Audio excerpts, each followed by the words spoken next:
o dinheiro, hein? O dinheiro vai chegar por meio de quem, de qual entidade, de qual poder público? O Theo Curi está com a gente para poder explicar de que maneira o governo federal, vamos começar pela esfera federal, vai liberar dinheiro para ajudar as cidades de Juiz de Fora. E também imagino que o Ubá esteja nessa lista, né, Theo, para poder contemplar esses locais com as diferentes ajudas. A gente está falando de quanto, Theo? Bem-vindo.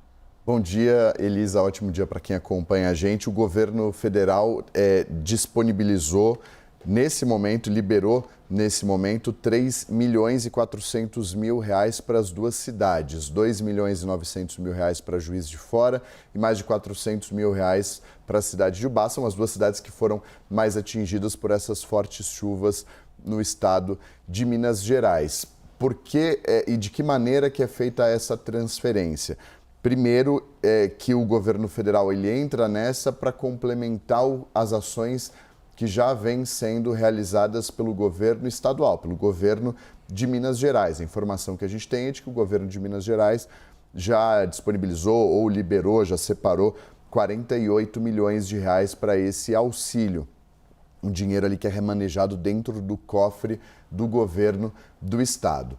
A partir do momento que o governo federal, e isso acontece por meio do Ministério da Integração e do Desenvolvimento Regional, reconhece o estado de calamidade de duas cidades, como por exemplo Juiz de Fora e Ubá, isso destrava uma burocracia, ou dá início ali a uma burocracia. Destrava um processo, mas dá início a uma burocracia que não é para ser levada no sentido muito utilizado de burocracia, de algo que é demorado, lento, mas é uma burocracia de algo que precisa ser seguido dentro da administração pública, que é uma aprovação, apresentação de plano de trabalho e aprovação desse plano de trabalho. Um toque de caixa, né? Que é realizado bem rápido. Assim, eu digo burocracia porque é algo que precisa ser cumprido, não significa que é demorado.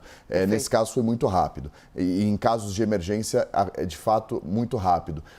Mas precisa haver esse reconhecimento do estado emergencial e de calamidade pública, que foi reconhecido justamente pelo Ministério da Integração e Desenvolvimento Regional. A partir desse momento, as prefeituras apresentam um plano de trabalho e esse plano de trabalho, uma vez aprovado, o recurso é liberado. É o que acontece nesse momento. Para além disso, e uma informação que foi dada pelo vice-presidente da República e ministro também da Indústria e Comércio, Geraldo Alckmin, o governo federal vai repassar R$800 por pessoa desabrigada, por pessoa desalojada. Esse recurso ele é repassado diretamente para as prefeituras. Então vai ser repassado para as prefeituras de Juiz de Fora e para a prefeitura de Ubá, porque são as prefeituras municipais que controlam esse cadastro das famílias que estão desabrigadas e desalojadas. Então, as pessoas desalojadas e desabrigadas, tanto de Juiz de Fora como de Ubá,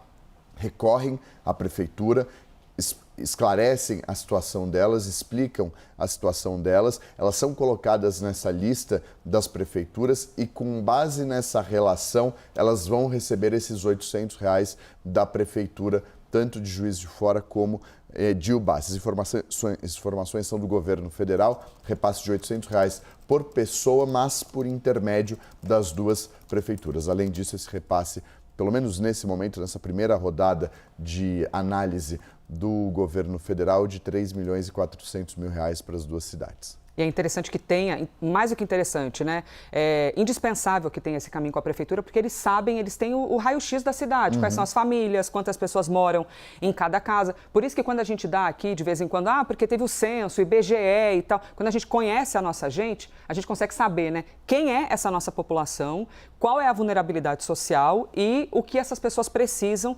diante da realidade social delas. E esse é um ponto importante, desculpa, porque você mencionou vulnerabilidade, geograficamente é importante saber disso também para que as prefeituras e os governos estaduais adotem medidas levando em consideração a situação geográfica dessas pessoas, porque a gente está em fevereiro, é uma bola cantada todo começo de ano, nos primeiros 2 meses do ano, todo ano, tem notícias sobre isso. As reportagens, elas são sempre as mesmas.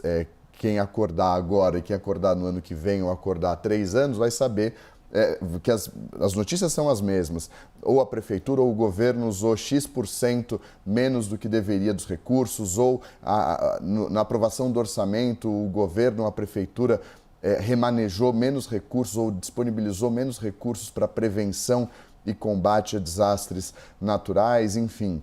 Por isso que é importante o censo, por isso que são importantes esses levantamentos, principalmente de pessoas vulneráveis e da situação geográfica do local onde elas estão, para que medidas sejam adotadas preventivamente, para que não sejam tomadas depois para remediar situações como essa.